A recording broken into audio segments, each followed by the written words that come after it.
that clapping is a bit loud. It was right next to the microphone. I just spotted that. No, it was I love how the camera will just freeze and then I can just like warp my face. Not a question of dropped frames or anything. It's just literally the camera gets stuck. So I can even simulate it. You know, it's all about if I minimize the camera app, right? So if I go like.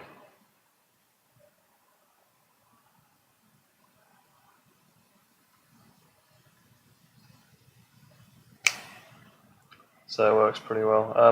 Yeah, so yeah, I just keep it there and then I don't touch it and it works fine. Okay, welcome to session number 9. I'm starting to really lose track now. I mean, MapReduce was only ever 7 sessions and it was all done. I still haven't moved on from where I was in number 6 really, in terms of the concrete work. The actual kind of, yeah, minimize Streamlabs. The actual kind of stuff that I was doing, which is like, yeah, you know, parts A, B, and C in Project 2, do part A, B, and C. So I've done part A. So I haven't moved on from there since the end of session 6. But what it is I've spent the time since then recapping because I took a fairly long break and just looking at like all my code so far and picking up the understanding of that.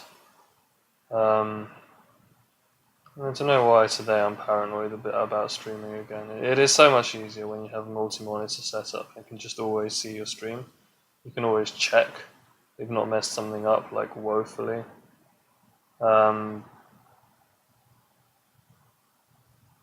This way you will always just be getting paranoid. So I definitely suggest to people to get like 2 monitor setups. But I mean, for me it's nice because I get to chill in my bed. Like, yeah. But this is absolutely fine, right? It's just the camera app freezes when I minimize it, but Streamlabs is fine. But you can just see the camera in the bottom right corner there. Do not click on that. Yep. All good. Actually, I can just hover, can't I, above the Wow, that doesn't really work either. But okay, never mind. Sorry about that. I'm just getting paranoid. Yeah, I'm just ready to continue.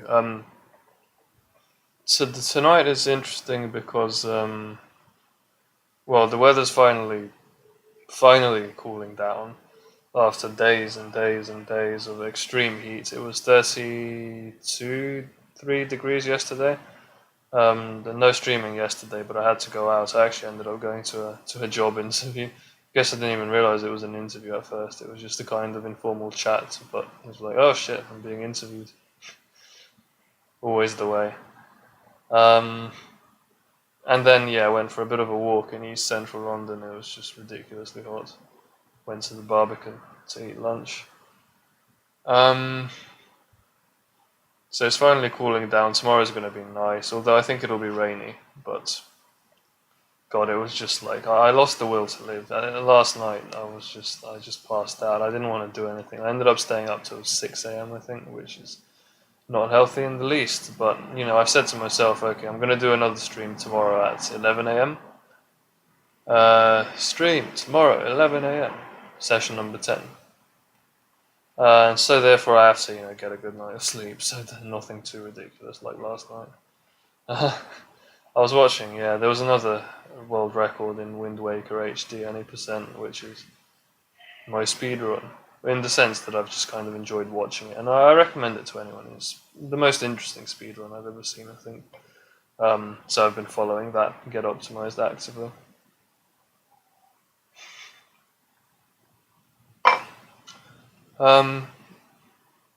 Today's also interesting because at 9 p.m. I'll probably go for a bit of a walk. There's a blood red moon, a lunar eclipse. So yeah, I'm going to be on my feet, watching that. It's going to be nice and red, nice and big. Yeah, and yeah, I've just been I mean, the previous 2 sessions, I feel like I've just been kind of dead inside streaming as well. I've just been kind of not very animated, and I think today will be similar.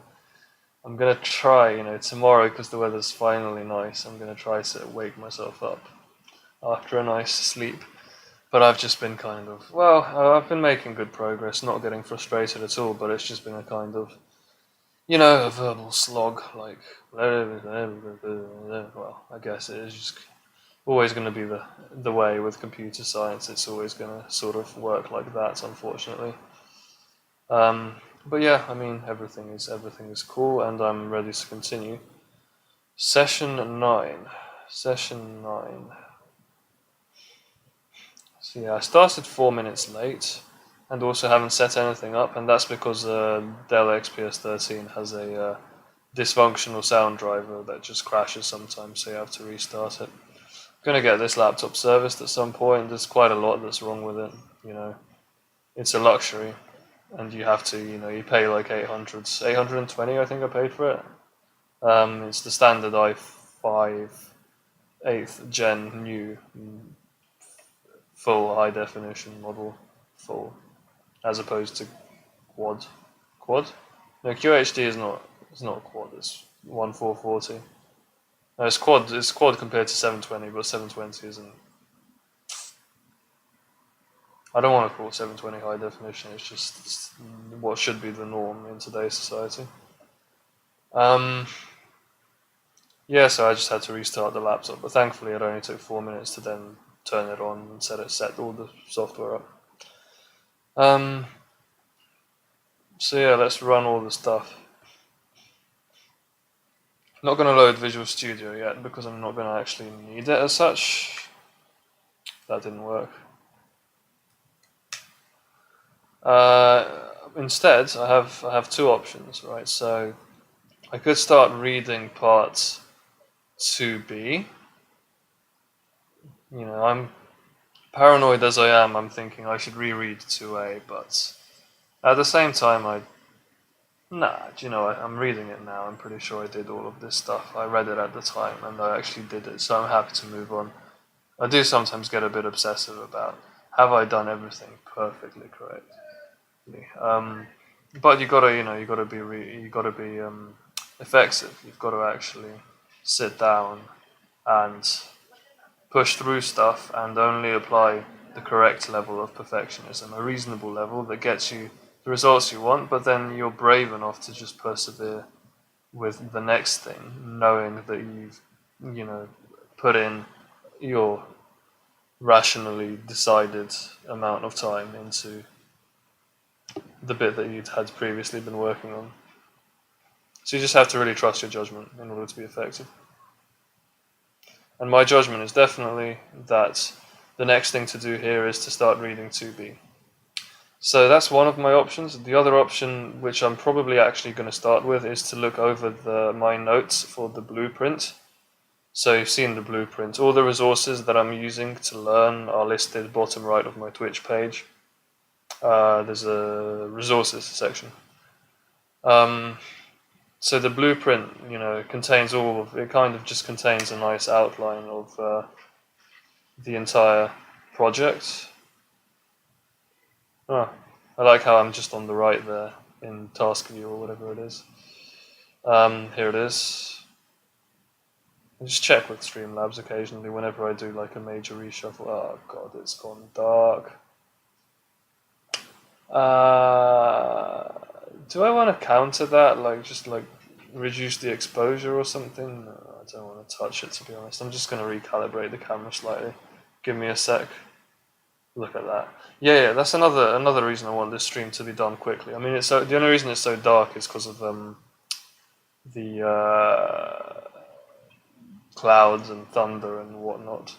But I'm just going to quickly recalibrate my camera to make it a bit brighter if possible. Not that it's going to comply. I think I've not actually done anything there. Just set the focus again. It's the right level of focus.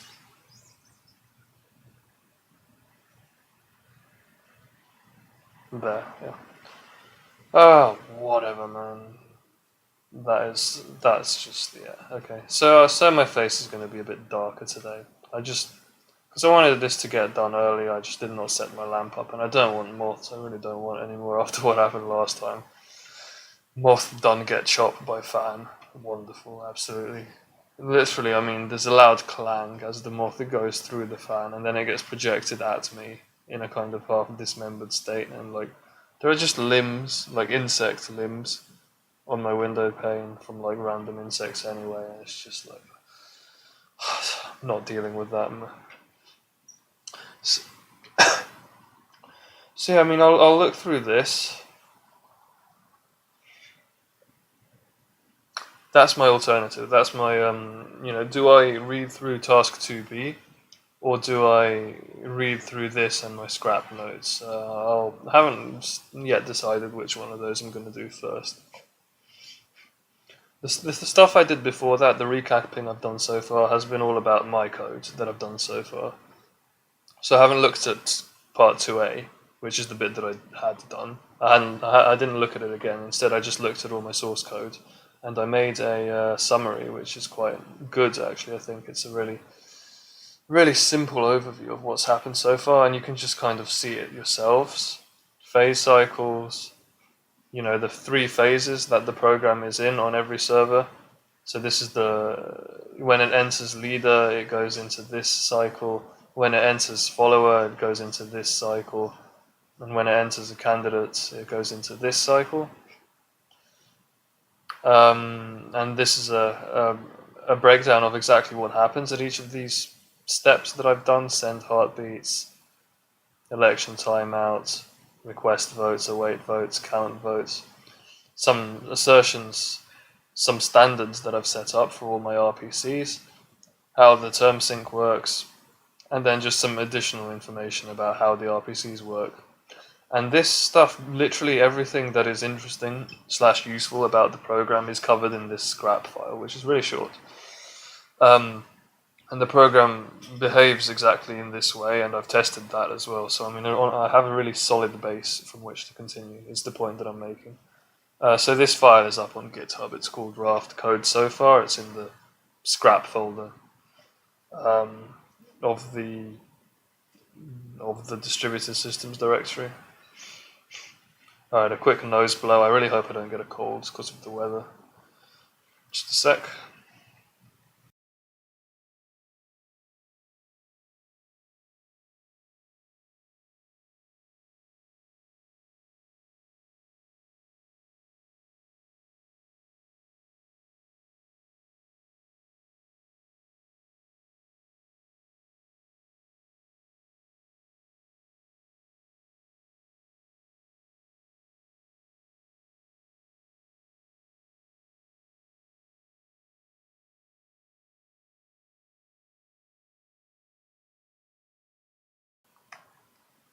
Ooh, eck. Flipping eck. Okay.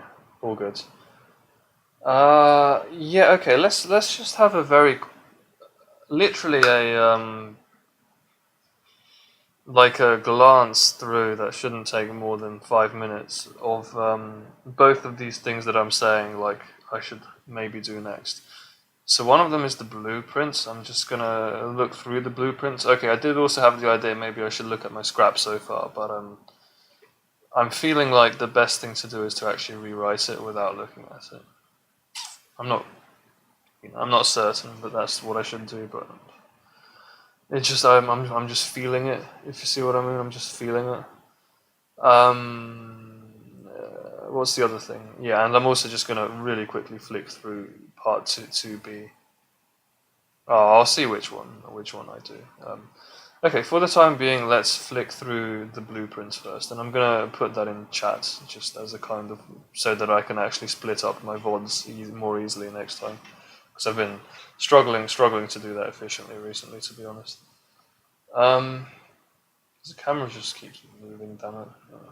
Should be okay. All good? Yep. So flick through blueprints.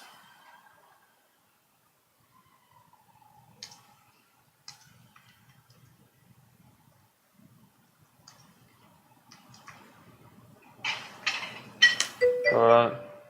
Yes, a nice simple way of describing what I'm doing in the chat. Although, yeah, the chat is not that useful for anyone who tunes in because it only starts, the Twitch client on the web only starts reading the chat from the point you're watching at, which is pretty annoying in my opinion. It really ought to go backwards. Although in my case, even if it went a little backwards, it wouldn't be useful. It's like, this is kind of why I have this, like, the ting below, the little bit of text that's kind of vaguely explaining what I'm doing. It's not that useful because it's just kind of like recap for the time being, but later on it's going to be like exactly what I'm doing, like part 2 be debug or sketch or do or whatever, test even, I don't know. All the things, many things.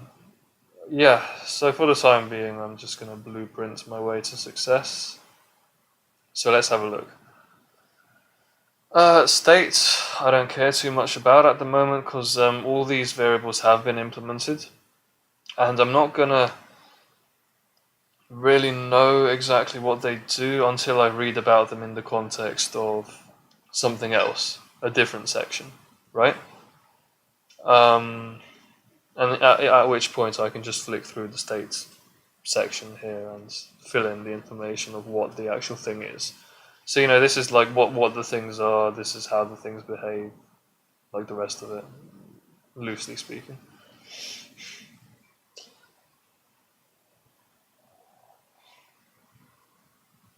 SIP. Okay. Request vote RPC. I'm going to look at this first and you'll see why. Well, the reason is because I'm pretty sure I've done all of it. You know, the arguments are obviously all there.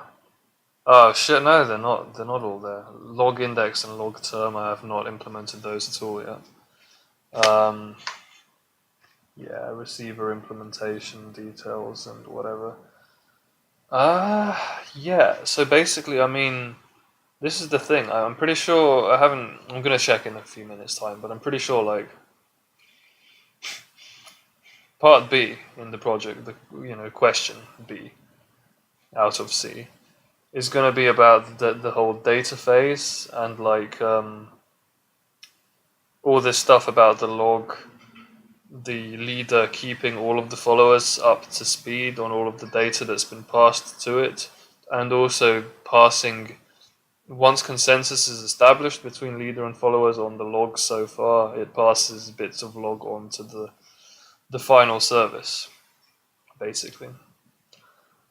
So that stuff I haven't implemented yet, and it's, that's what I'm calling, informally I've been calling that the data phase, because the stuff that I did in part A was more, okay, heartbeats and leader election. So leader election, cool, I've done that, it's completely finished. Heartbeats are kind of like a really empty sketch version of the data phase with like nothing in it, empty data. You can think of heartbeats. Heartbeats is actually just it's a periodic message from the master to the followers. Sorry, master is leader. It's not actually a master, because master implies it's permanent, whereas leader is temporarily elected. Yeah. So the leader is always sending heartbeats to the followers, and some of these heartbeats contain actual data in them. So I haven't implemented the data aspects of that. I've just implemented the heartbeats themselves. Yeah, but it's really basic shit. It's like term candidate ID, term vote granted. We know what those are. Term is really important in RPCs because of term sync, and that's essentially how they decide who should be leader, is underlain by the idea of synchronizing terms and keeping up to speed every time there is an RPC communication between two servers. So that's why term is in every RPC. And yeah, obviously candidate ID is sender ID, vote granted is true or false, and there's also a success variable that I implemented myself, which is the same as the success variable here, which is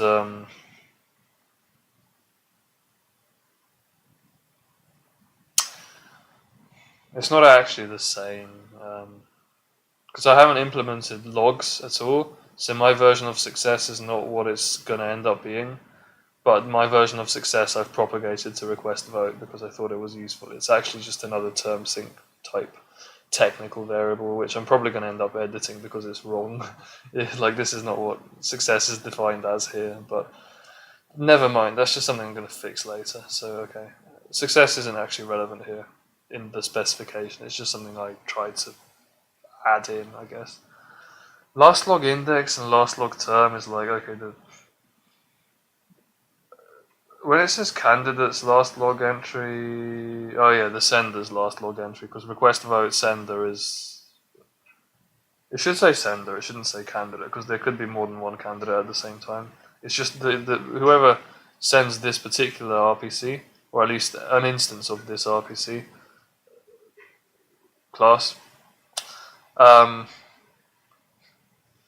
whoever does that, this is their last log entries, index and term, that's going to be captured by last log index and last log term. Receiver implementation is like reply false if term is less than current term, which is a kind of term sync type thing. That's what I've defined success as. Effectively, term greater than or equal to current term is a successful RPC.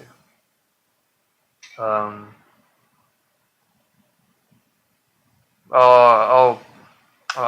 not gonna get too stuck on this, but I'm just gonna quickly look at. I have information here on exactly what I mean by everything in how term sync, which I've abbreviated TS, works. All of the information.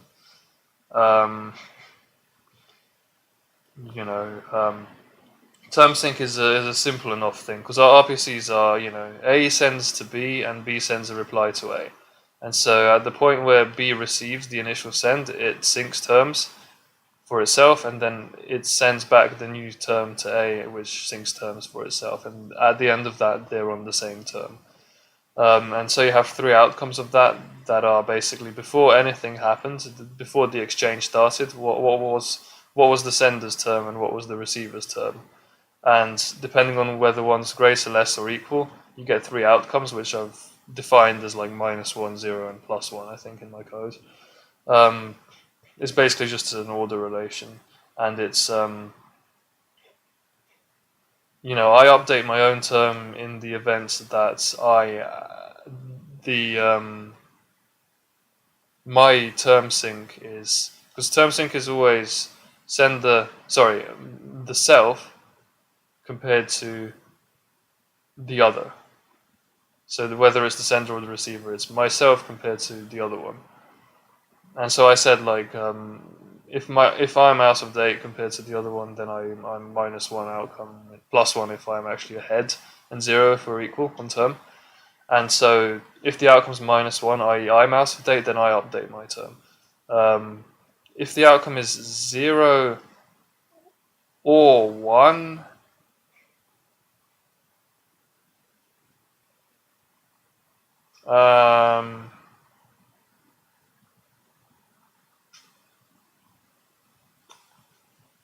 so yeah, I was trying to define success as if I am the receiver and it can get confusing reasoning between like whether it's the self vs the other or the sender vs the receiver. It's two different frames of reference effectively. And so success is only implemented on the receiver side, and it is sender dominating receiver. These are technicalities, and I'm not going to bother explaining for the time being why I have defined things that way, but they do make sense. There is a good reason for it. This, right, in particular, the receiver. If the sender dominates the receiver in an RPC term sync and I am the receiver, then I send myself an election reset, which is a proxy. It's a practical implementation of stay follower, become follower, be follower. Basically, that's what an election reset does. It's like strongly urging myself to become a follower in that circumstance. And you want that to happen because if somebody, sent you an RPC. So it's only if somebody sent you an RPC. And that person dominates you, that means that you must be out of date for some reason, and should become a follower. If a sender sends something out and is dominating, then that doesn't mean that the receiver should become a follower. Do I have a justification off the top of my head of why that's implemented that way? It causes some sort of problem, and I just can't at the moment remember exactly what the problem is. It's something along the lines of split votes and that kind of stuff happening. It's kind of like, why do you definitely not want the sender to become a follower? Well, because the sender is initiating actions. The sender is either the leader or it is the candidate that's requesting votes. So, leaders send append entries, candidates send request votes. Always. Those two statements are, it's leader's the only thing that sends append entry, candidate's the only thing that sends request vote.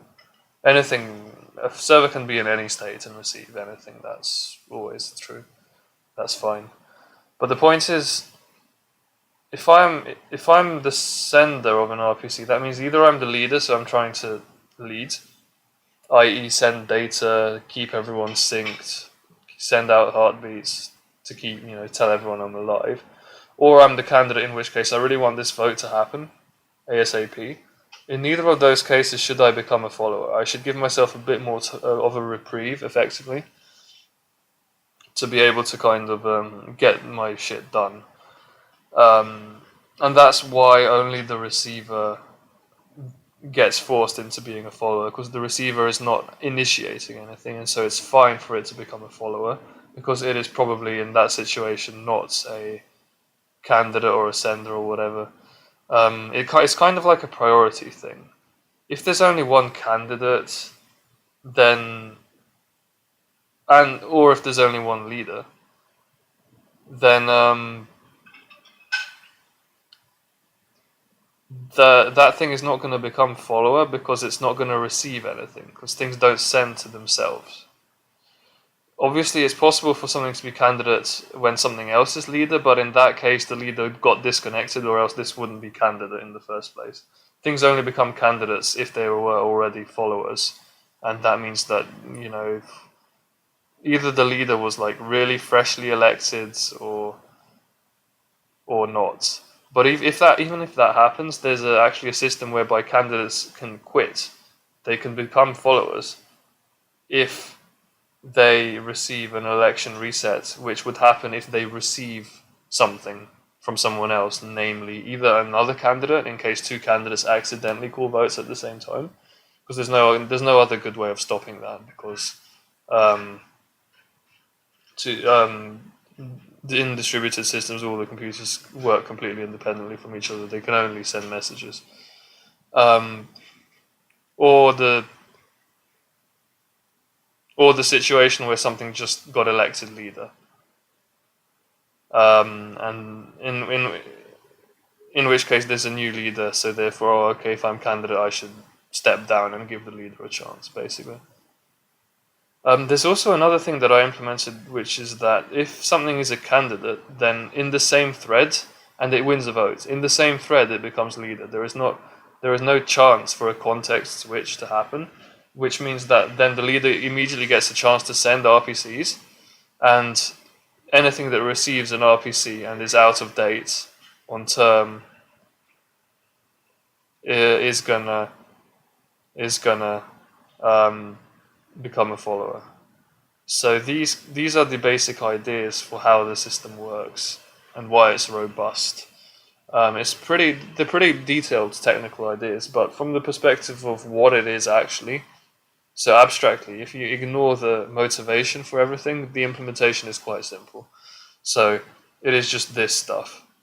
So the way I've described term sync, if my term is old compared to somebody else's, I force myself to become a follower and update my term. And the other circumstance, which is if I receive an RPC and the sender is either on a par with me or newer, then I force myself to become a follower. Those two scenarios for how something becomes a follower. basically, without any further motivation, are pretty simple, and you know how they work, and so just keeping them in your head means that you'll be able to reason through the codes as going forwards. That's basically it. Yeah. Okay. I went on a bit of a digression there, but it wasn't too long, so I'm not too fussed. But it's basically I'm attempted to explain how RPC Term Sync works and the motivation for that, and how it keeps the election system ticking correctly. Basically, it's pretty cool in my opinion. It's a really nice system, and it was cool the whole process of how I want an election to happen and in what circumstances I want things to happen, because I was getting bugs along the lines of, things became candidates, but then they would always lose the candidacy even if they got elected because something else just became a candidate and forced that to happen, that kind of stuff.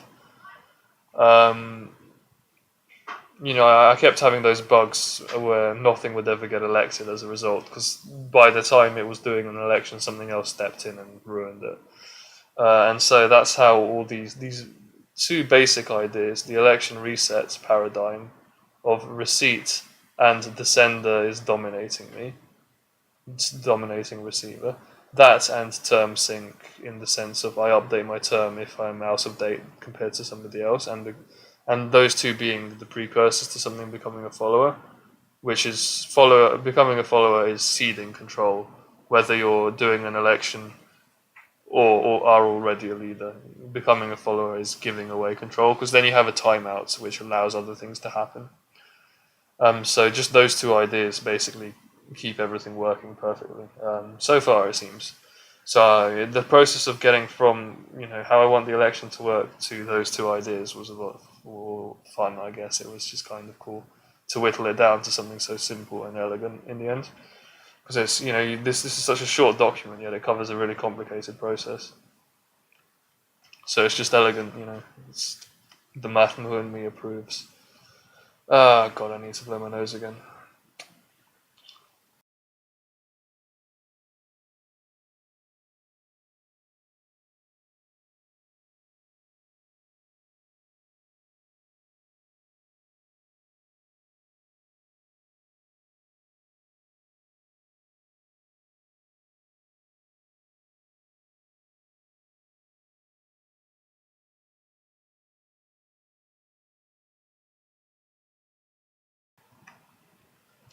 Yeah, hopefully sleep is going to repair me as a person. I'm feeling a bit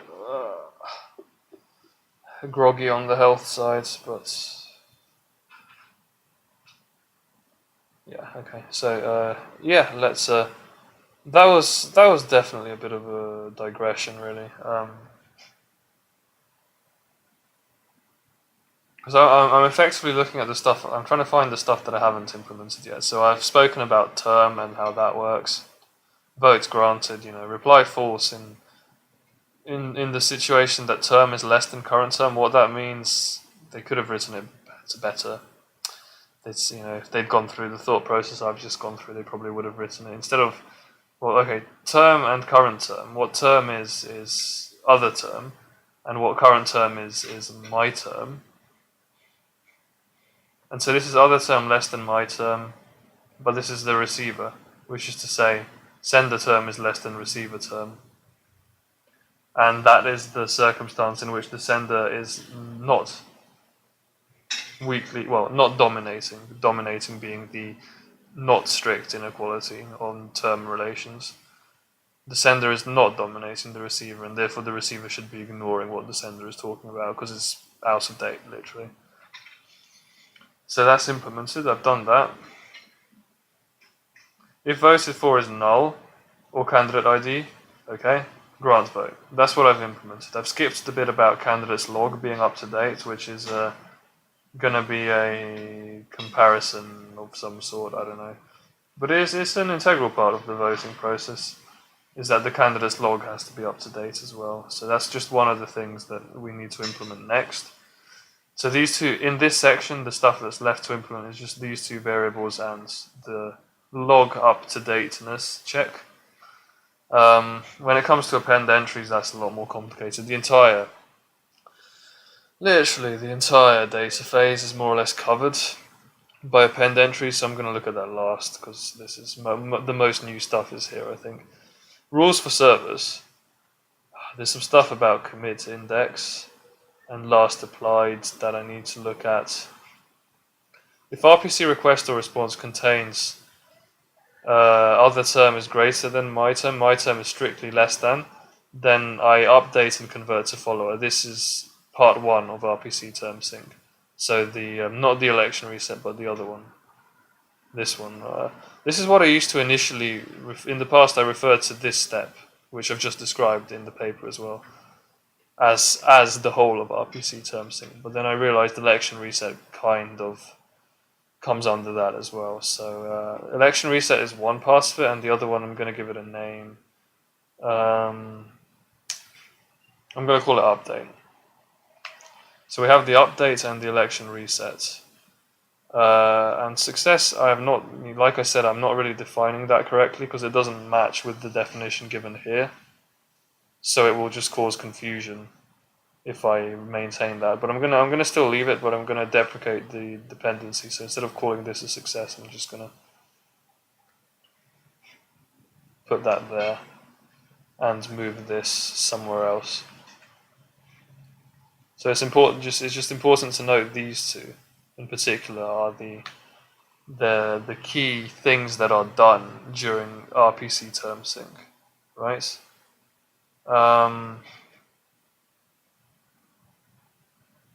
And success isn't really that related to term sync, so I'm gonna stop calling it term sync success, just success. So term sync is captured by these two ideas that I've been describing for the past 20 minutes. So that's this. This is number 1. The update part is this. The other part is kind of hidden away in this specification. The election reset. It is possible to find it, but I can't remember where. Doesn't matter. I've done it. Response. What else do we have here? So this is a data phase thing. Respond to RPCs from candidates and leaders. Well, of course. If election timeout elapses without receiving append entries or granting votes. Well,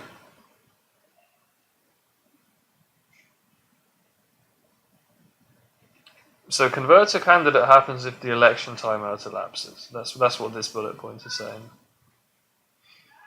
But what's the definition of election timeout elapsing? Well, we have that whole timeout. But what should be causing an election timeout to reset? Well, one of them is not receiving append entries, which is so far the only real. Well, okay, if I just Control F ER, which stands for election reset, I'll be able to find out exactly where it happens. So election timeout is waiting for an election reset to be received. What sends them? This is also a receive point. So the send happens.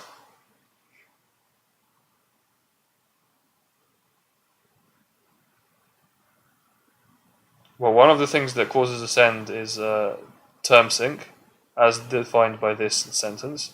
This condition causes a send. Another one is, of course, well, there isn't anything else. Oh yeah, no, there is. Append entry is not arriving.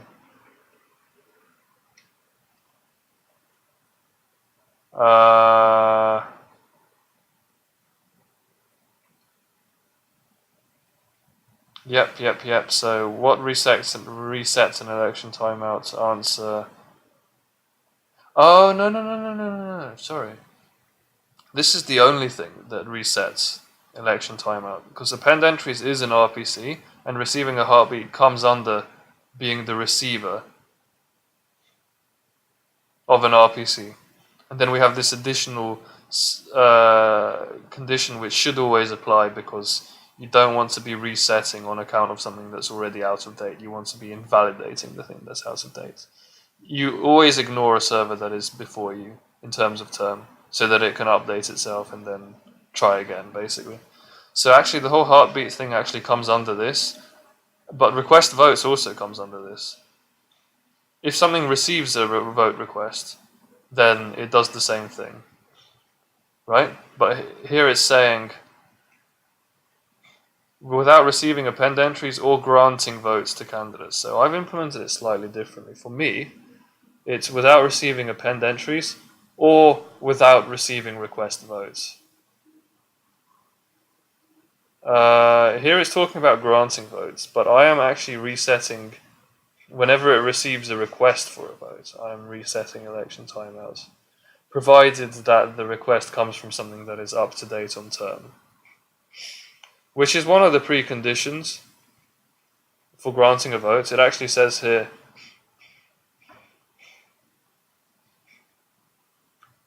it has to be that my term is less than or equal to the other one's term, which is the sender's term,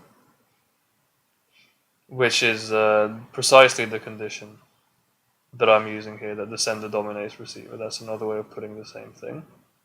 I think that's exactly it.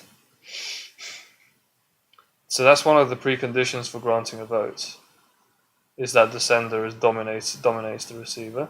We have the others, which are of course about did I already vote for you or whatever. But really, if something, I think I should actually stick with what I've done so far rather than editing it, because it shouldn't just be granting a vote that resets election timeout. It should be whether or not I grant a vote or deny a vote, provided that the vote requester dominates me in terms of term. So it is in a position where it is validly asking me for a vote. It's up to date with me, and it's asking me for a vote.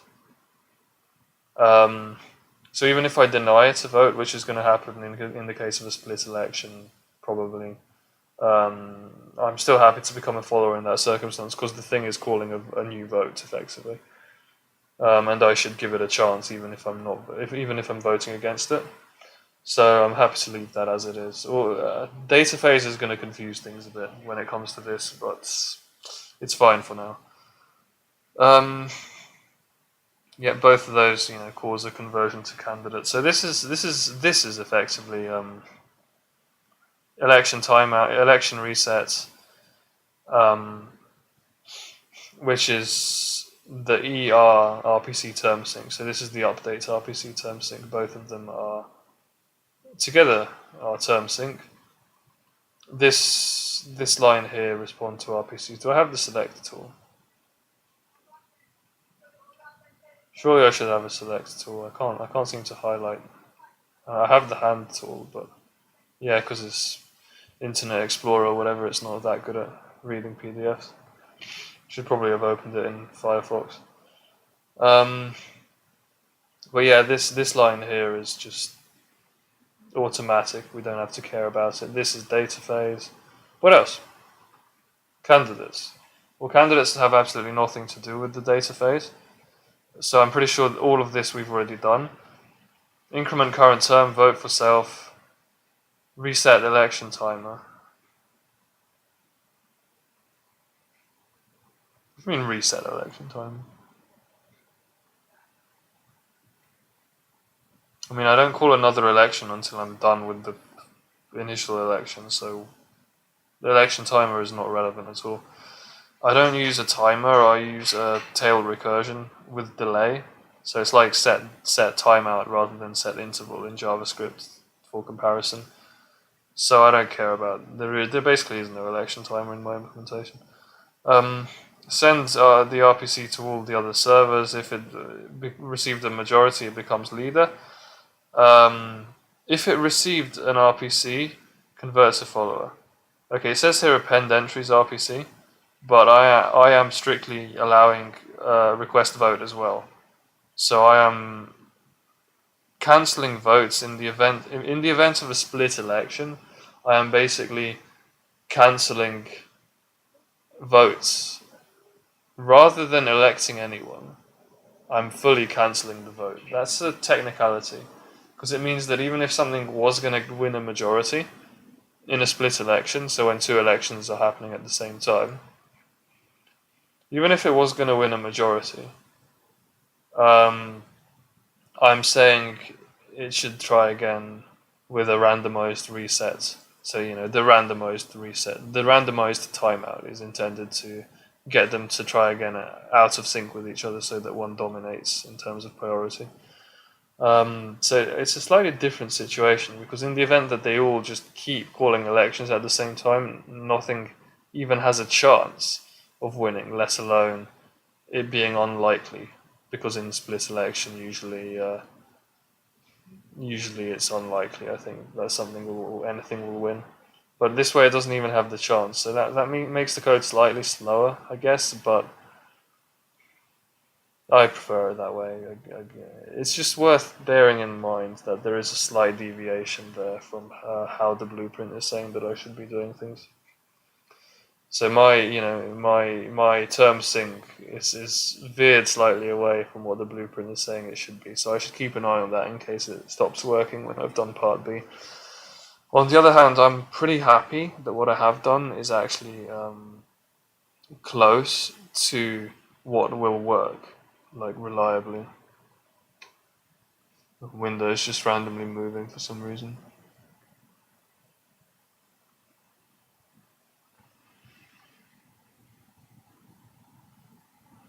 Should be alright.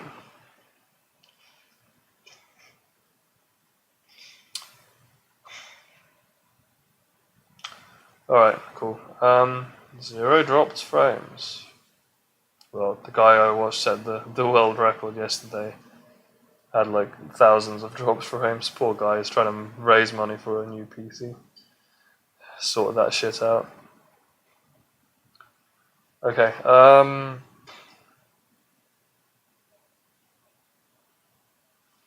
if election timeout elapses, start a new election. I don't think my code even features an election timeout. Do you know what? I'm going to check. Yeah, this is something I said earlier. I don't think it actually has an election timeout at all. So it's funny, actually. My implementation deviates a fair amount from the blueprints. Apparently, it's a bit sketchy, isn't it? I keep having to drag things past the camera, which is just scary.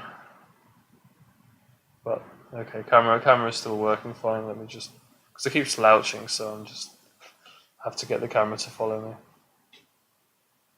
Slouching further and further. Is that gone a bit blurry? Shall I just? No, actually, no, I'm happy with that.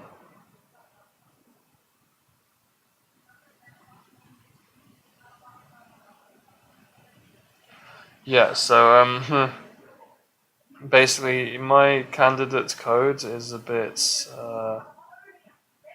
It doesn't actually have a timeout, does it?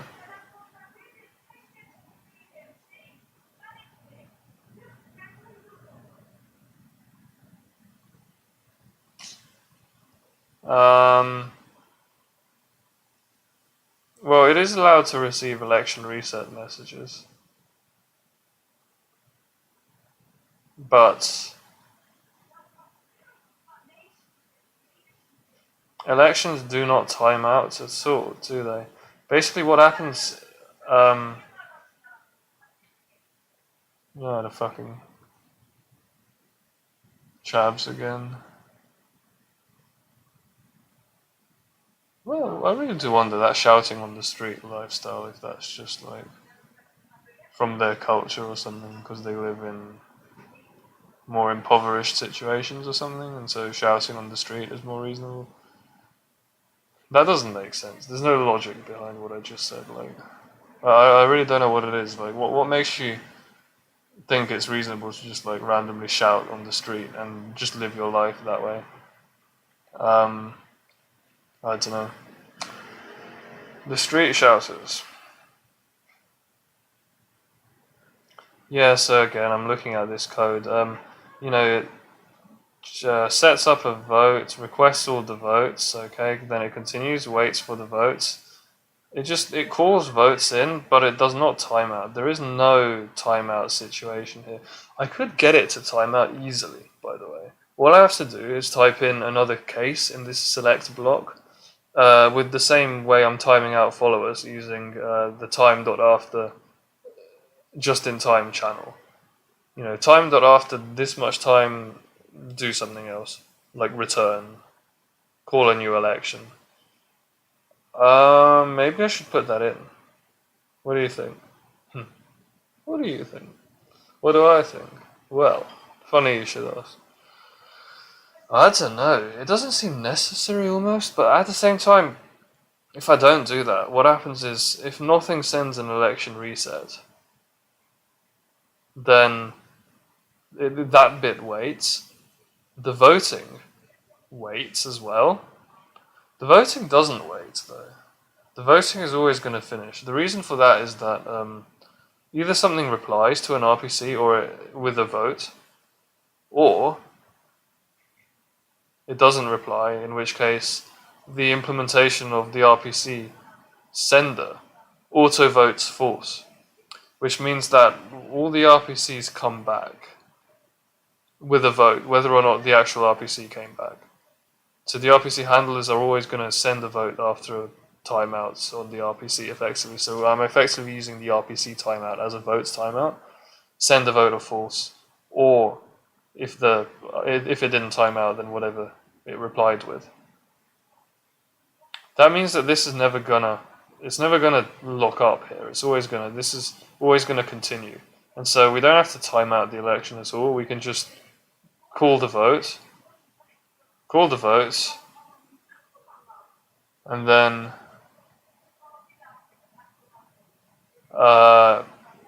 you know, once that bit is done, all this code is pretty simple, synchronous, do something code. So pretty soon after that, it just... Well, in fact, this is all fully synchronous, isn't it? Except for the lock here.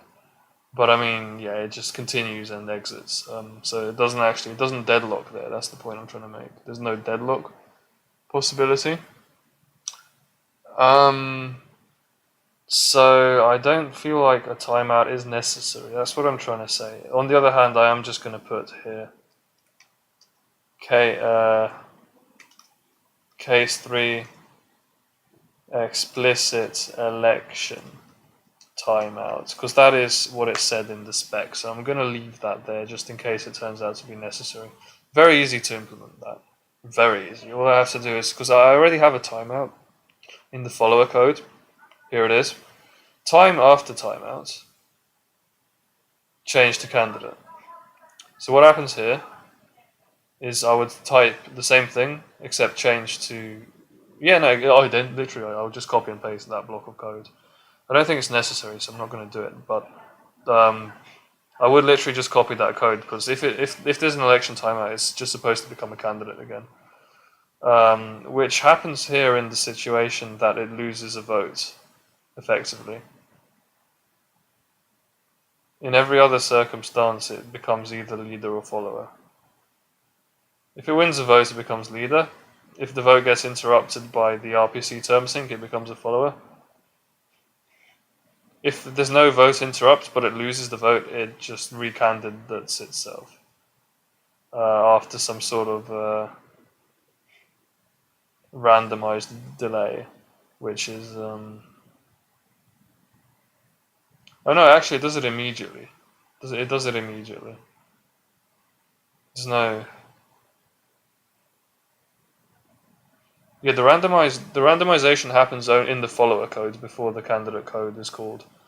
So if it goes straight from candidate into candidate, there's no randomization.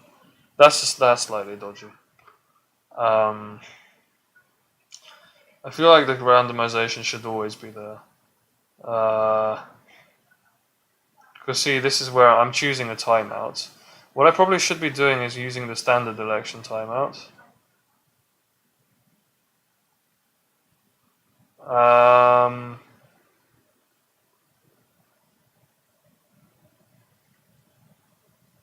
Or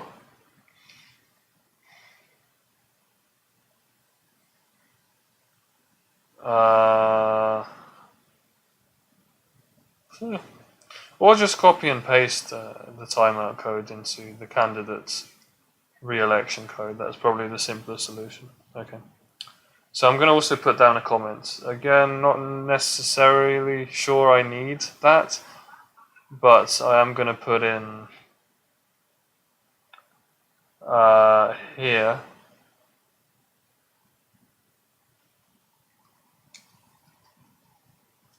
randomized timeouts. So those are two potential things that need to be fixed. Alright, let's continue. Don't have that much time.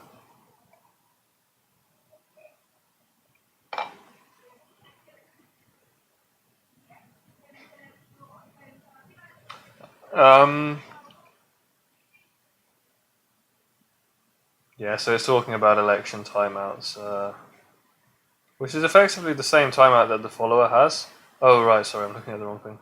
But I mean, the candidate is also, according to the specification, the candidate should also have an election timeout that works the same way as the follower one.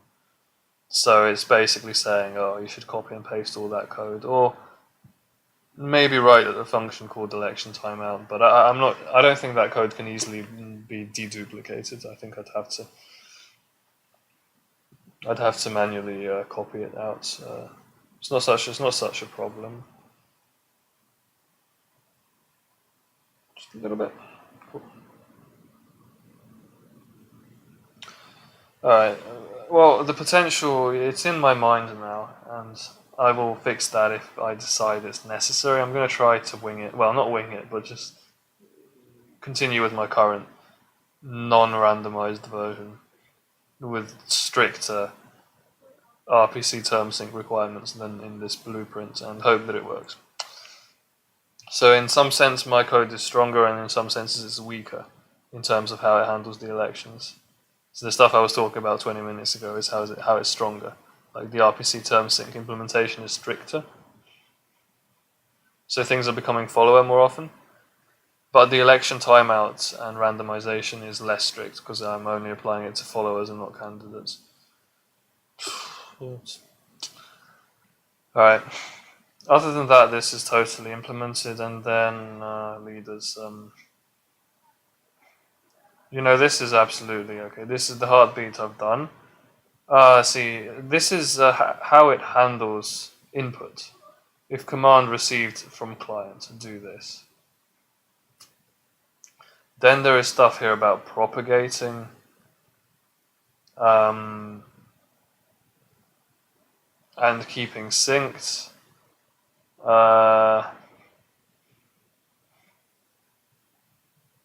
Then there is some stuff about the commit phase, and if you read here in the receiver implementation of append entries, i.e. what the non-leader is doing, once the commit is done, it itself commits. It's a bit... Okay, yeah, data phase. Yeah, there isn't really anything else I want to look at in this, in the blueprints. The blueprint is fine. I have a vague idea of how the data phase should work. So what I'm gonna do is post another comment here in case I need it.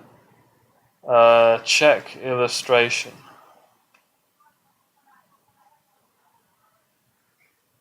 So the thing, I always forget about that. So the illustration, you know, I have the blueprint and the illustration and my own scrap notes in the resources section, my Twitch page, bottom right corner. The blueprint, I feel, because the data phase, I mean, the way they've described it, it's split across this, and most of the definitions are here. Whereas the blueprints really is a lot clearer on how the data phase works, in my opinion. I'll show you what I mean. So I've already actually a few employers who don't know about Raft, because it's, I guess, fairly new, at least to academia. And if you haven't learned it in academia, then Who uses Raft? I don't know. I don't know how popular it is in the real world, but so I've sent them this link if they want to learn about an interesting algorithm. Oh my god, I'm in Internet Explorer. You can tell from the random message that just popped up, so I should be using. Okay, it's funny. It's funny how something that's slightly annoying is a mental trigger for me to think this is Internet Explorer that I'm using or Microsoft Edge. You know, just the fact that it's slightly annoying without me actually knowing what happened, that immediately gets me thinking is Microsoft, which is not good for Microsoft. Okay, so let me try to skip. This is the illustration on how Raft works. So what I'm going to do is try to skip to the. This still doesn't have a fucking index, but I'm going to try to skip to the bit that describes the data phase.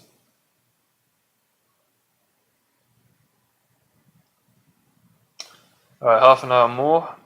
Then after half an hour, hopefully I will literally have just finished with more or less my entire recap, actually. So I'll be able to say, oh, I'm doing something else next. Okay. So this is about heartbeat. No, this is about votes. The voting is the stuff that I've done and don't care about.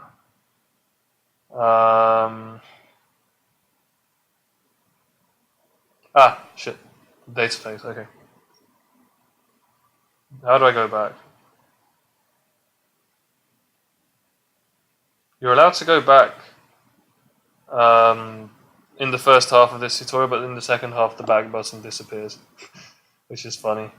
Okay, so all changes to the system now go through the leader. So we're talking about don't forget if we zoom out of how Raft works, the ecosystem is client sends requests to Raft, which then makes sure that it's correct.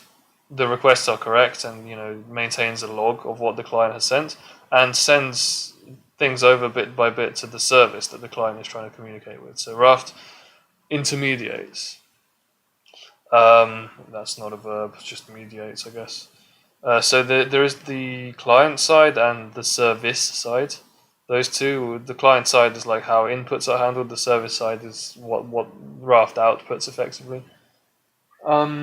So yeah, all changes to the system now go through the leader. Both client and service side go through the leader. The followers are just there in case the leader breaks. That's kind of a fundamental idea. So here's the client. It sends 5 into the leader, which puts 5 on its log. Fucking throat. So yeah, it puts 5 in its log. All of the servers have a unique log, but they have an index for what they've written to the log and what they've committed. So there are 2 phases, and I'll show you how it works now. So first we just write 5 to the leader log. Each change is added as an entry in the node's log. The log entry is currently uncommitted, so it won't update the node's value. Node's value is a bit of a nebulous concept. You should think of this as the last thing in the log, the last committed entry. Just forget this sentence. It's just the log entry is currently uncommitted. Okay. Oh wait. No, when it says the node's value, I think it might mean the service. So client Raft service. I think it might mean the service's information, but I don't know. It's not clear. So the log entry is currently uncommitted. Okay, it's there. So first it replicates it, it sends it out, and so all of them now have that in their log, uncommitted. Leader waits until the majority of nodes have written the entry.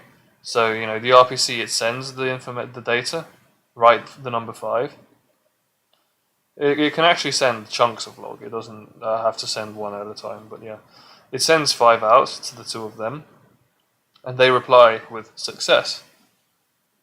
And when there's a majority of successes, it commits the node state. Again, node state is just not really a concept in the specification, so I'm ignoring that. But yeah, it commits 5, and then it notifies the others that the entry is committed, basically by sending up the up-to-date commit indices.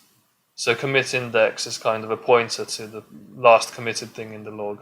And we also, I think we also have write index, which is the last written thing. So right, so then it's committed here, and because it notifies the others by sending over its commit index, all of the others also commit it, I think. Are the others allowed to commit? Let me just check that, I might be bullshitting. Yes, so there's a commit index on all servers. No bullshit. The thing that the leader does that the others don't is it maintains information on the others. So the leader has information on all the followers of, this is tracking their logs effectively, so we'll go into detail on that later. But yeah, basically that's the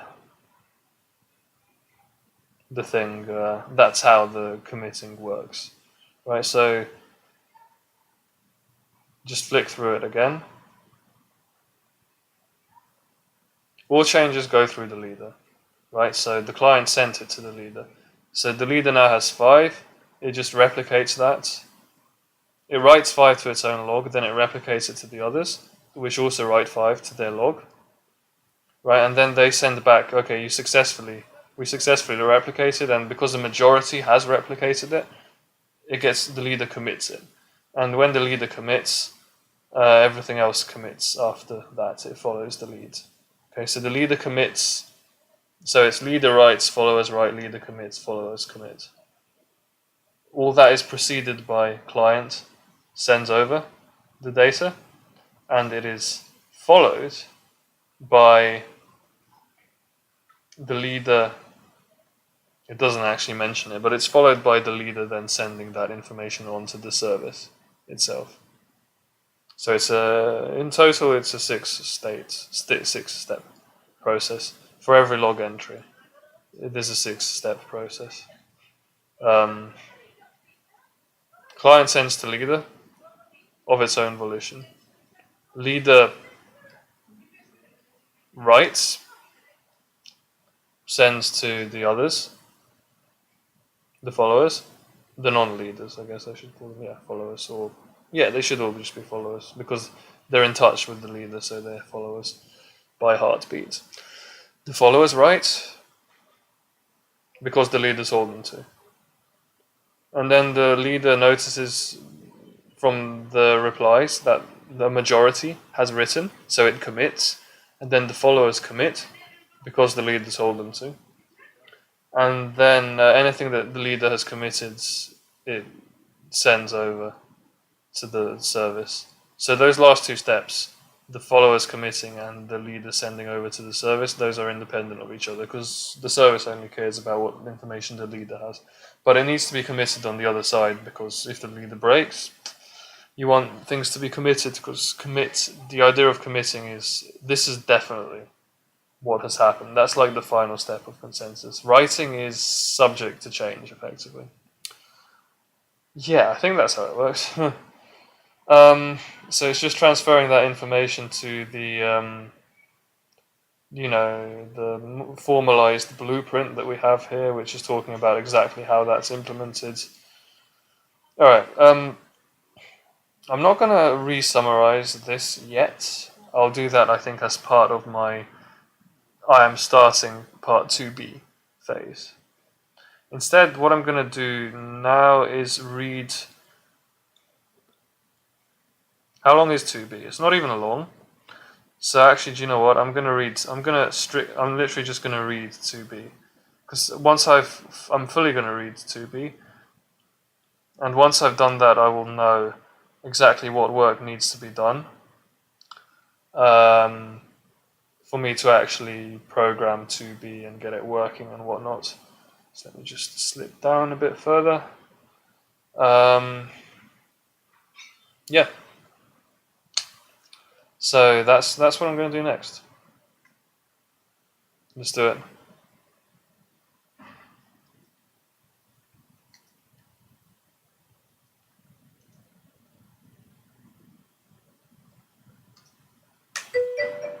Do you know what I'm going to do? I'm going to edit the camera text.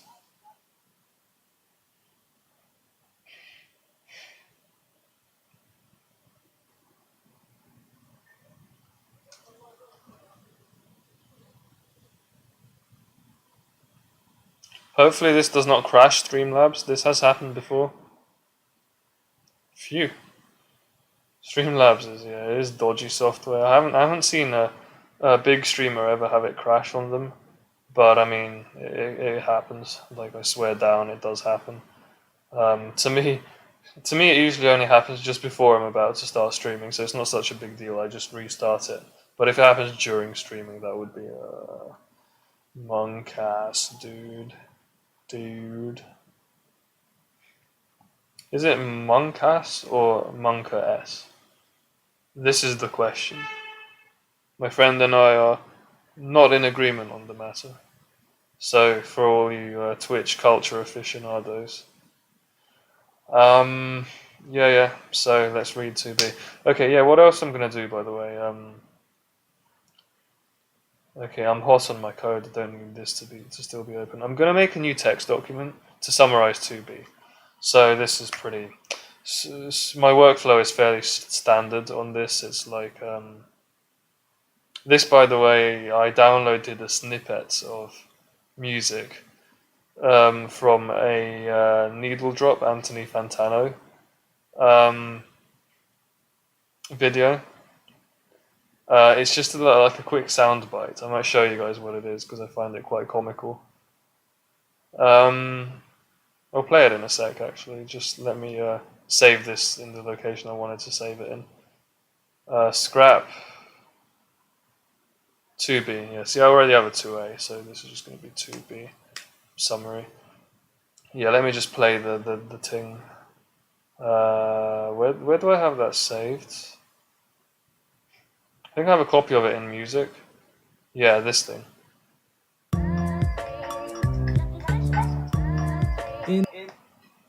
Let's have that again.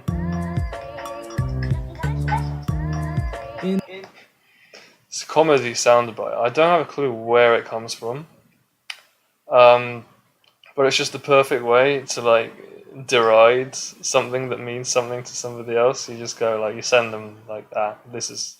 Because it's just so like, I don't know, how would I describe it? It's just like really infuriating to hear that, because it's just kind of so derpy.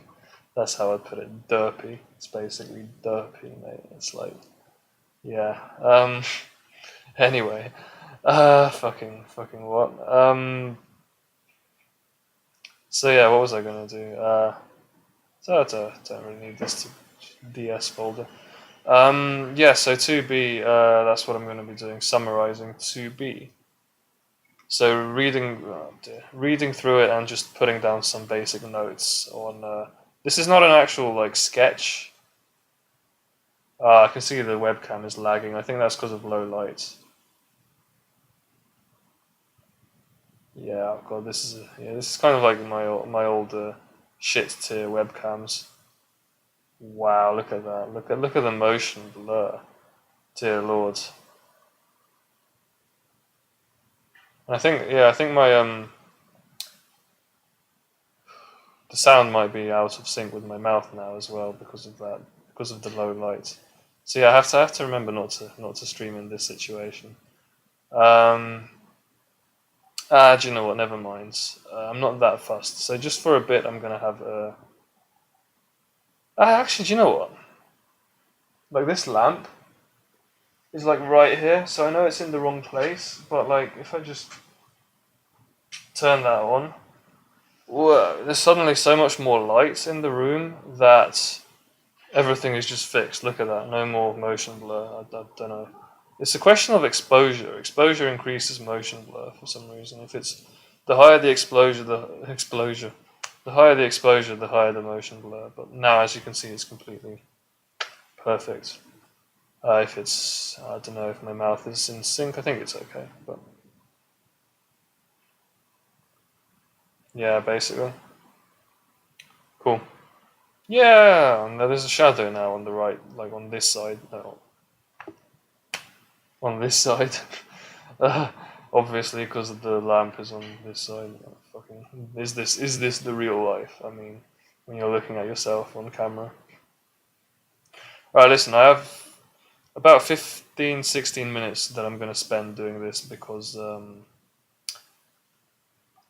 because I want to get onto that moon and go for a nice walk when I'm done. So I said, yeah, I'm going to finish at 9 PM, a bit earlier than usual.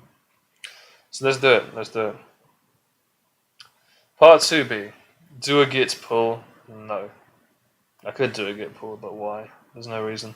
Well, actually, that's what I mean. I mean, the code itself, MIT never updates it. I don't think. If they do, though, I'm going to have to manually merge things, which I can't be bothered to do, so it's just not git pull. We want Raft to keep, let's do the whole scroll read. We want Raft to keep a consistent, with the keyboard, calm. We want Raft to keep a consistent replicated log of operations. A call to start, which is the client-side command, at the leader starts the process of adding a new operation, like one new operation to the log. The leader sends the new operation to the other servers in append entries RPCs. Here is your mission, should you choose to accept it. Implement the leader and follower code to append new log entries. The data effects. Full on. I don't think does this feature consensus? I'm not sure. I guess it does. This will involve implementing start. So this is the first step in the 6-step process, the client side one. Completing the append entries RPC structs, sending them, the sender, I guess is what that means. Fleshing out the append entries handler, the receiver. So yeah, the struct, the sender, the receiver. We're basically going to do the whole of append entries. Except for the term sync and all that stuff, which is I'm hopefully going to keep that all the same as much as I can. Advancing the commit index at the leader. Your first goal should be to pass the basic agree test. Once you have that working, you should get all of the 2B tests to pass. I'm just going to go out on a limb and guess that this is the first test. This one. Which means that based on the little bit of work I did before, just after I resumed the project, this should be called test 2B1. I can test that now if you want, so I just do this. So test 2B1, it's going to fail, but you'll be able to see this is test basic agree. Yeah, there's no agreement here because there's not these things literally don't even have logs. Yeah, here it is. Test basic agree 2B1. That's the one that I'm trying to do. Cool. It says 100. Don't know what that means, but yeah, 1 failed to reach agreement. Yep, cool. Hint. You will need to implement the election restriction, section 5.4.1 in the paper. Okay, let's just dig that up quickly, because I haven't read the paper, so I don't know what it's talking about. I don't even have a link to it on my Twitch page. It's just, you can find it on the projects page in this box, which is near the top of the second project. So it's telling me to look at section 5.4.1. This is just figure 2.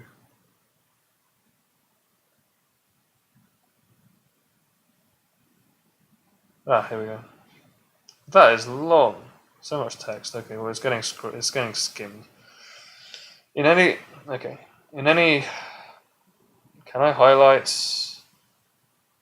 This is in Firefox, and therefore it works correctly.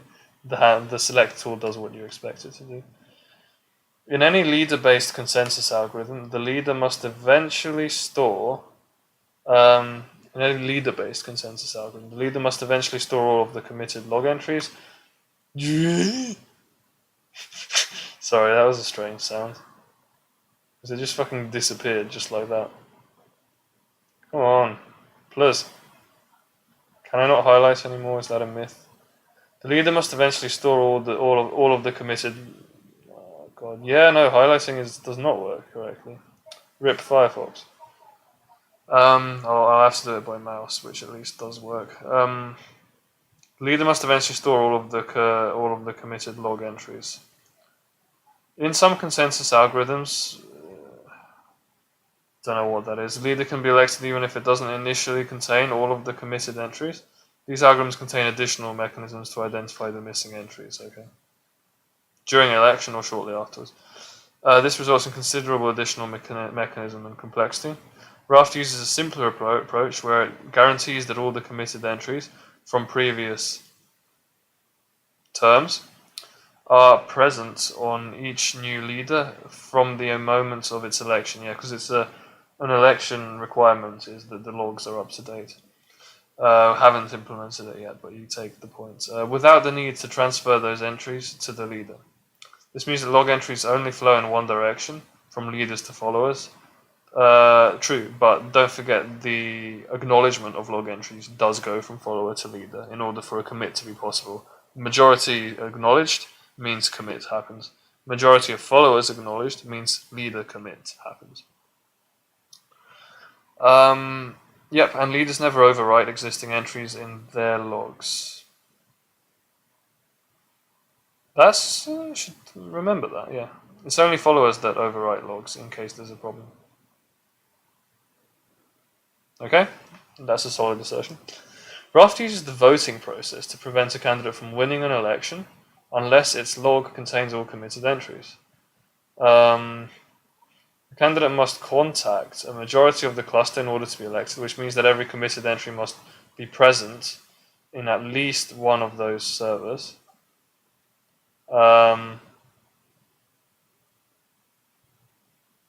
Yeah, because the assertion is that the leader always contains all of the committed log entries.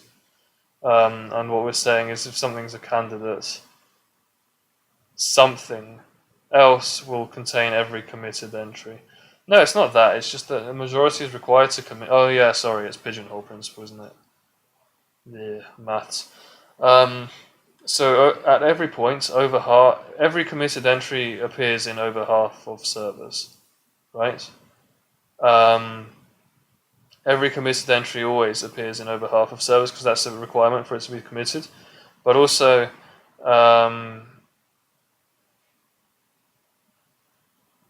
this is saying a candidate must contact a majority, which means it contacts over half. And so there is, by pigeonhole, provided we're careful for off by one error, there should always be at least one server that contains all the committed entries and is contacted by any given candidate.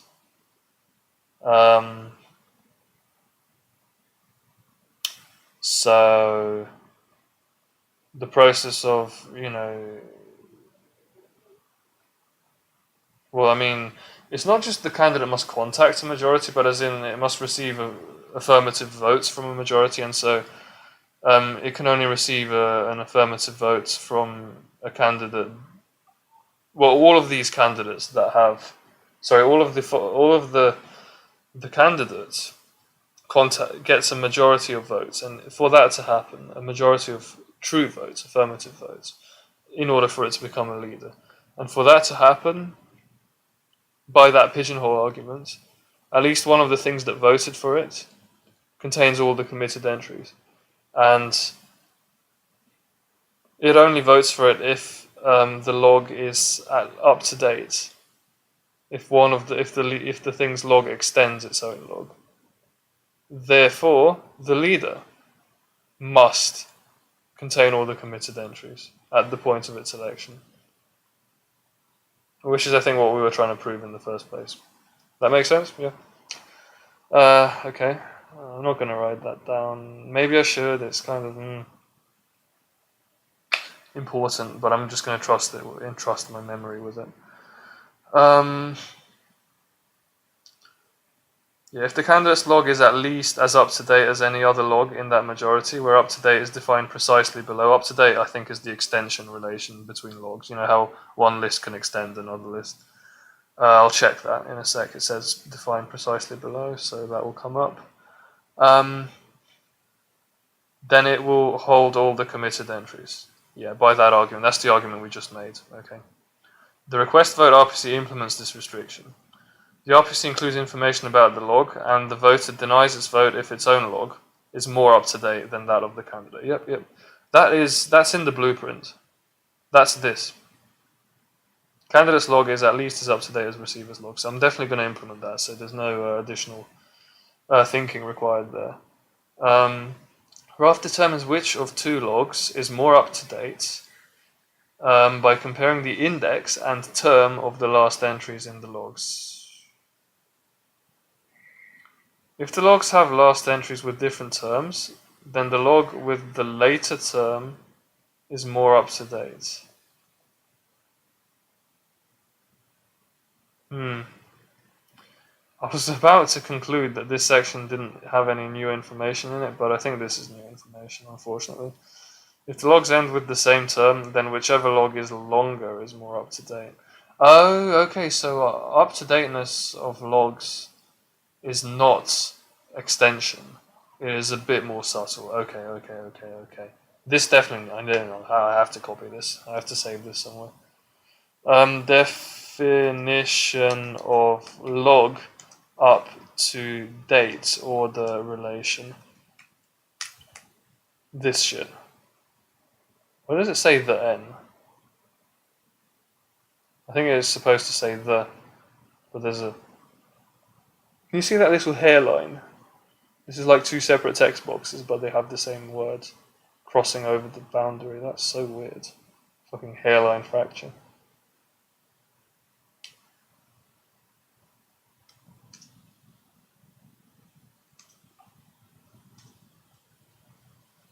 Let me just this is actually, it's just a notepad glitch basically that I haven't edited it at all. I've just edited this paragraph at all, other than backspacing then together. It's just the new lines are not actually there; they're just a visual notepad glitch. So yeah, let me condense this. Raft determines which of the two logs is more up to date by comparing the index and term of the last entries in the logs.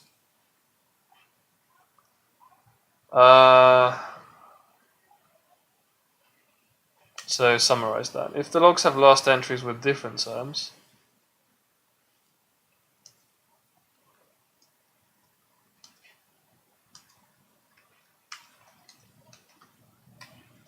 later last term wins. Last entry term.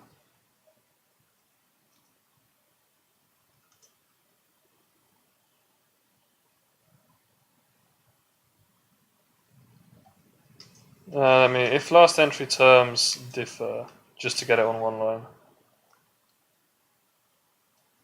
Else, if the logs end with the same term, longer log wins. Actually, so there's literally extension doesn't even come into it, which is a misconception that I had previously. Definitely, I thought extension was what determined up to dateness. But the thing is, this is a total order. Not only is it a total order. I was going to say that there is no equality case. Actually, there is an equality case. If there is no longer log, whichever log is longer is more up to date. Longer log wins. If the last entry terms differ, then that always results in one of them winning. If they are the same, then the longer one wins. But if they are the same length and the same last term, that doesn't mean they're equal. I think we need commits index to prove that they're equal. I think commit is the authority on what is equal and what isn't. The commit phase rather than just the write phase. I think, again, that's I'm guessing. But, so it is possible.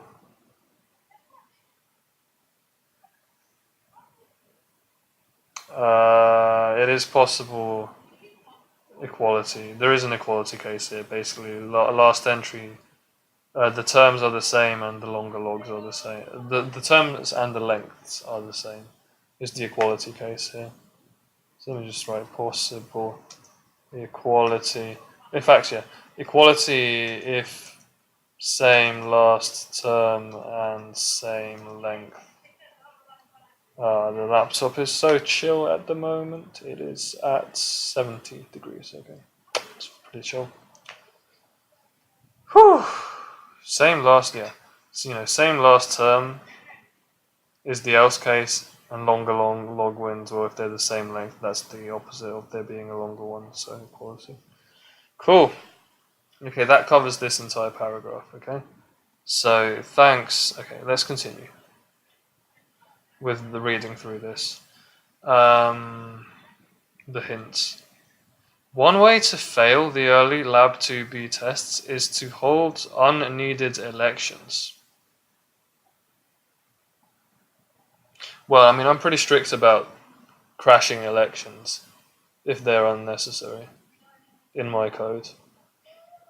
Like, I try to followerize things as much as I possibly can. Even if something seems like it will win an election, I followerize it. So I have the opposite problem. Perhaps not enough. Oh, wait, no. As in, if you do that, then yeah, on some of those elections are technically unnecessary. So, how do you fix that? Answer. What did we say? The split votes. It requires fairly major changes to how I've implemented RPC Term Sync to fix that. So hopefully this is not going to happen. I'm just holding out hope, because otherwise I might have to fix RPC Term Sync or get it to conform more closely to the specification. That's it. An election, even though the current leader is alive and can talk to all peers. Oh, but that literally never happens, because I have the RPC handler followerizes anything that receives any RPC, and is provided everything is up to date. So that's never going to happen. So I'm safe. We safe. Yeah, that's definitely not going to happen. This can prevent agreement in situations where the leader. Read slowly. This can prevent agreement in situations where the tester believes agreements is possible. Bugs in election timer management, or not sending out heartbeats immediately after winning an election, can cause unneeded elections.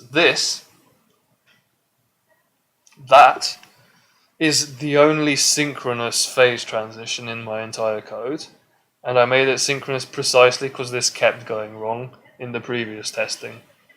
Everything else is not synchronous. It's not asynchronous. I guess it is. Yeah, asynchronous is defined as not synchronous. But as in, what I mean is, this is synchronous in the sense that one thing must happen after the other, whereas all my other phase transitions, one thing is just scheduled to happen next, rather than immediately. So that vindicates the fact that I made it possible for phase transitions to be synchronous, because at one point I was worrying that it was just adding unnecessary complexity to the code, but this is a problem I had before, and I fixed it already, so I'm definitely not going to have that problem again. Bugs in election timer management, well, follow my code again, just to summarize, highly encourages everything to become a follower. In the case in the case of RPCs being received, which is when there is already a candidate or a leader. But the candidate itself doesn't actually have an election timer at all, so it's not really a bug, it's just a design decision, I don't know. But you may need to write code that waits for certain events to occur. Do not write loops that execute continuously without pausing, because that can jam. It can block the entire event loop, since that will slow your implementation enough that it fails tests. Oh yeah? I don't write loops that execute continuously without pausing. I don't do that at all. I use select, which waits for the first available channel. So, not a problem. You can wait efficiently with Go's channels, or Go's condition variables. What the hell are these? Let's just quickly check, because I've just gone past 9 PM. What is it? Okay. A rendezvous point for Go routines waiting for or announcing the occurrence of an event. Each cond has an associated locker, a kind of mutex, I guess, which must be held when changing the condition and when calling the wait method. Okay, so quick summary. This is about having Go routines meet at an event, interact with each other without necessarily sending messages. So it's kind of an alternative to channels, is what this is. Do I need that? Not necessarily. I don't think I'm going to need it at all. But mental note, this exists. It's kind of a static alternative to channels, so it's not that we're sending messages, it's more that we're holding on to mutual bits of code that basically synchronize threads that are otherwise doing separate things. So it's like non-actor concurrency, actor being the use of channels and messages. It's kind of more about locks and mutex, is that kind of concurrency, the traditional kind. Which is really what the sync package is about. That it's about synchronizing separate threads or Go routines without using channels, which is the message passing model. So it's like the other kind of concurrency, which really I don't think Go is about that. I'm trying to just avoid using that, but it's there. We had, don't forget, wait group is part of sync. That's the thing that I was thinking of using in order to, instead of an aggregate channel. So something that waits for lots of different things, Go routines to happen. It's kind of the same idea. I have an aggregate channel. So every one of the things that's happening corresponds to a channel, and the select statement pulls from the first one that happens, and that basically works. Aggregate channel being kind of like a done channel for lots of different things. They post a done message in one of these. Sorry, the sentence I said just before, that's not relevant, is it? But yeah, you get the idea. Basically, you can use channels instead of this more static style. That is sewage outside, fuck's sake. Never mind. Yeah, slash some sort of food.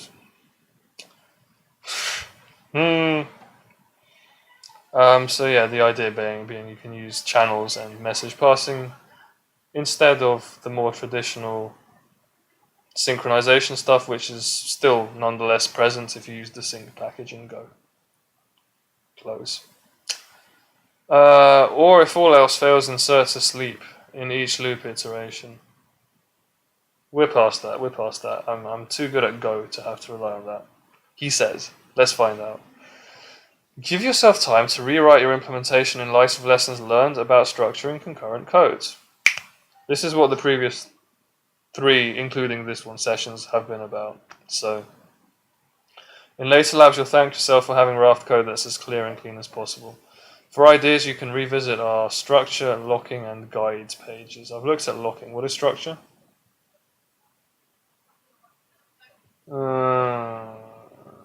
Have I even read this? I do not know.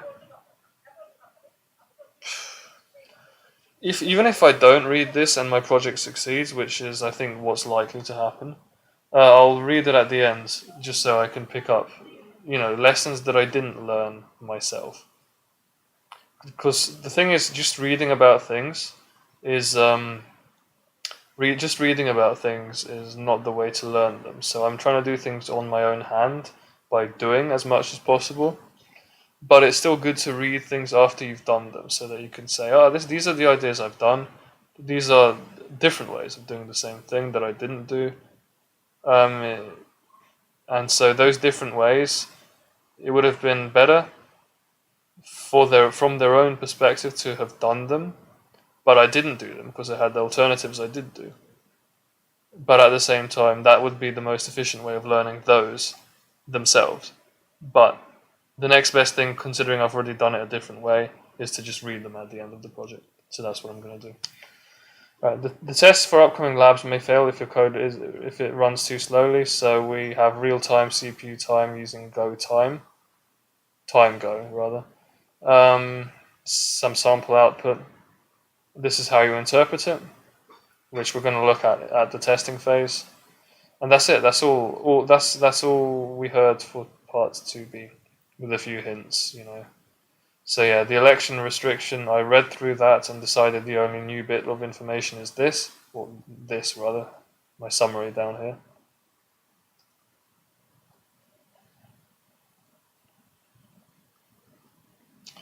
You know, a bit of information about the whole election timer and stuff, waiting, and yeah, so I'm on top of the hints, and so really the only information that I have here implements the whole data phase. I'm going to implement the entire data phase.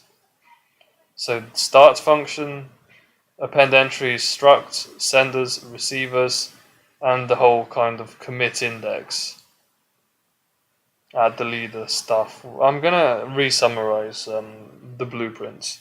That's the next thing I'm going to do. So when I sketch, that's going to be from summarizing the blueprint, basically. This does not have any more useful information. I'm not sure there is any more useful information anywhere because I've read all the comments in the Raft thing. There's nothing that's unique to part B. If there were, I would spot it here. Oh, start is unique to part B. So I guess start has some comments that I can briefly look at. Yep. Case sensitive starts, please. Yep, I'm gonna have to read through this at some point. Should we just skim it now? The service using Raft, e.g. the key value server, so I've already spoken about the service and the client, wants to start agreements on the next command to be appended to Raft's log, which is like the final log. Sewage, fucking hell. Window is getting closed, I don't care. No, I think it's just because of the thunderstorm and rain and, you know, Thames water in London.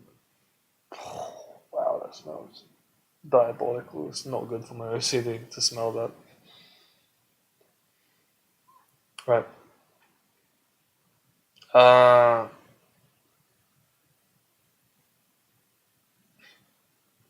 If this server isn't the leader, if I am not the leader, I return false. Otherwise, I start the agreement and return immediately. There's no guarantee that this command will ever be committed to the Raft log since the leader may fail or lose an election. Even if the Raft instance has been killed, this function should return gracefully.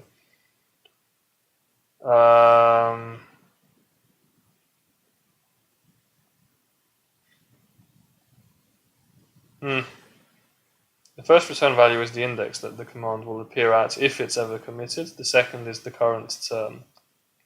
The third is true if the server believes it is leader. Okay.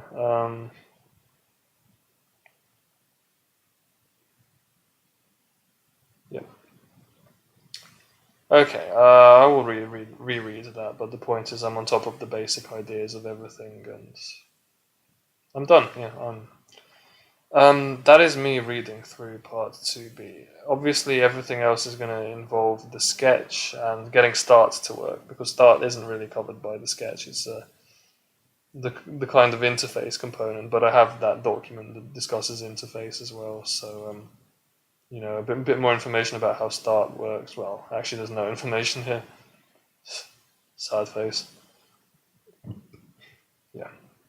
But basically, I mean, I'm set up. I'm all set up so that I can literally just pick it up tomorrow, 11 a.m. I'm gonna do it tomorrow, hopefully. You know, the house will have cooled down. The flat, nice weather, nice lighting. But yeah, basically at 11 a.m. I'm gonna pick it up again with the first bit, which is gonna be, so it says here do part B. I'm gonna be sketching part B next. Sorry, not do. It should say read. Does it say read? Yeah, it says read part B. Read 2B.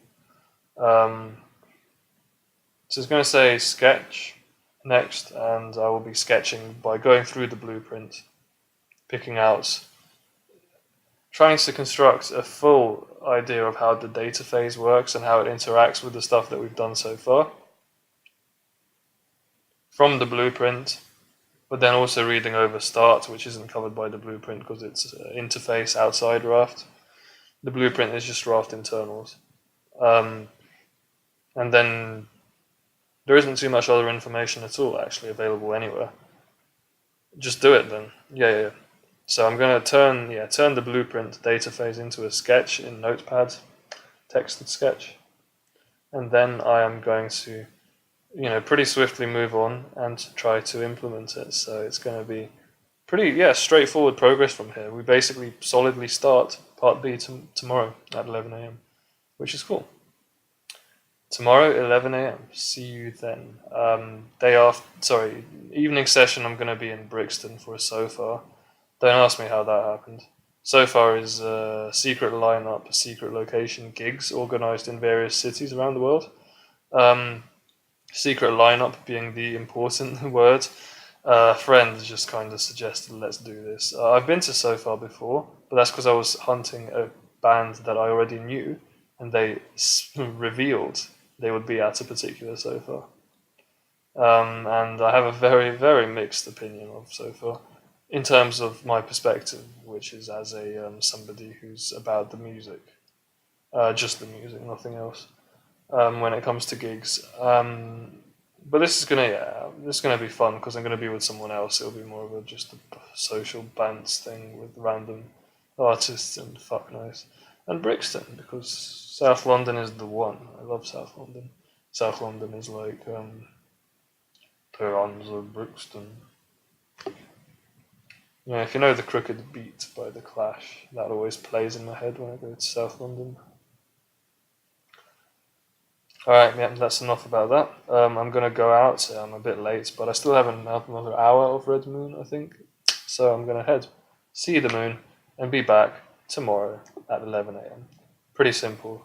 Tomorrow we are sketching part B out of C, project 2, Raft, distributed systems, MIT, coursework project. You're done now. And that's it. Thank you for watching, if anyone watched. I'll find out later if anyone watched. And VODs and all that is going to be up a bit later tonight because I'm busy with this walk. Just tomorrow. By tomorrow it'll all be up. Cool. Yeah. So, Sesh 9 just ended. Yep. Alright, see you guys later.